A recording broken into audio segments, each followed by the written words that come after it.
Hello friends, ரொம்ப வருஷமாக bending வச்சுருந்த ஒரு ஒர்க் வந்து நேற்று ராத்திரி கம்ப்ளீட் ஆச்சுன்னு சொல்லலாம்.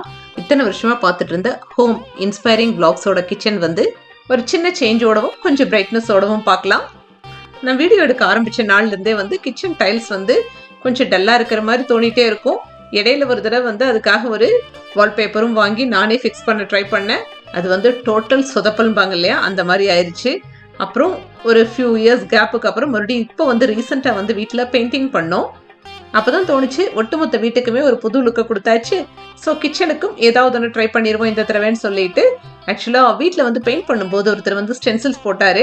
அவர்கிட்டயே சொல்லி கிச்சனுக்கு எனக்கு வால்பேப்பரும் ஃபிக்ஸ் பண்ணி கொடுங்கன்னு சொன்னதுக்கப்புறம் அவர் வந்து வெளியே தேடினாரு. சரி, கொஞ்சம் குவாலிட்டியானதே போட்டு தரேன் வீடியோக்காக அப்படின்னு சொல்லிட்டு.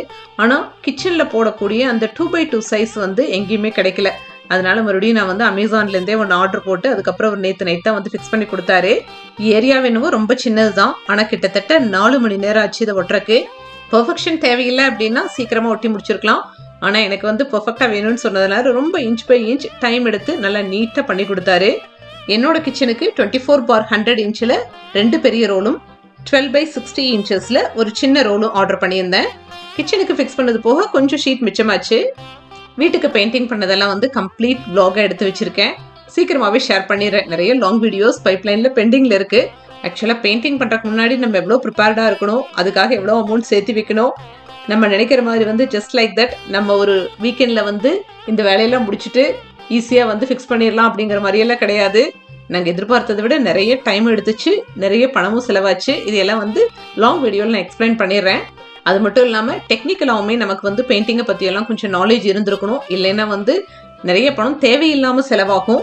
வீக் டேஸில் வந்து டே டைமில் நான் வீட்டில் இருக்க மாட்டேன் அப்படிங்கிறதுனால சாயங்காலம் 7 மணிக்கு வந்து 10:45 வரைக்கும் நைட்டு இருந்து ஃபிக்ஸ் பண்ணி கொடுத்தாரு. அதுக்கே ஒரு பெரிய தேங்க்ஸ் சொல்லிட்டு டின்னரும் வீட்லேயே கொடுத்து அனுப்பிச்சிட்டேன். இந்த வீடியோ எடுக்கும்போது நைட் 11 மணி இருந்தாலுமே வந்து கிச்சன் கொஞ்சம் பிரைட்டாக இருக்கிறது நல்லாவே தெரியுது. டே டைமில் இன்னுமே நல்லா இருக்கும்னு நினைக்கிறேன். ஃபர்தர் வீடியோஸில் நீங்களும் பார்ப்பீங்க. இந்த சேஞ்ச் எப்படி இருக்குது அப்படின்னு கமெண்ட்டில் ஷேர் பண்ணுங்கள். நீங்கள் பெங்களூரில் இருக்கீங்க அப்படின்னா இந்த மாதிரி வால்பேப்பர் ஃபிக்ஸ் பண்ணுறது, இல்லை டெக்ஸ்சர் பெயிண்டிங் பண்ணுறது, இல்லைன்னா ஸ்டென்சில்ஸில் வந்து ஏதாவது டிசைன் பண்ணுறது அப்படின்னா இவரை வந்து நீங்கள் காண்டாக்ட் பண்ணலாம். இது பெய்ட் ப்ரமோஷன்லாம் கிடையாது. சூப்பர்பாக நான் நினச்ச மாதிரி ஈவன் மிஸ்டேக்ஸ் ஆச்சு பெயிண்டிங் பண்ணும்போதெல்லாம் அதையெல்லாம் வந்து கூட 2வது தடவை பர்ஃபெக்டாக கரெக்ட் பண்ணி கொடுத்தாரு. ஏன்னா வந்து பணம் வாங்குறதை தாண்டியும் சிலதெல்லாம் வந்து நமக்கு வந்து பிடிக்கல, நம்ம சாட்டிஸ்ஃபேக்ஷனுக்கு அது ப்ராப்பராக வரல அப்படிங்கும்போது ரீஒர்க் பண்ணுறதுக்கு வந்து தயங்கவே இல்லை அவங்க. அவரோட காண்டாக்ட் நம்பர் அண்ட் டீட்டெயில்ஸை பின்டு கமெண்ட்ல கொடுக்குறேன். தேவைப்படுறவங்க செக் பண்ணி பார்த்துக்கோங்க.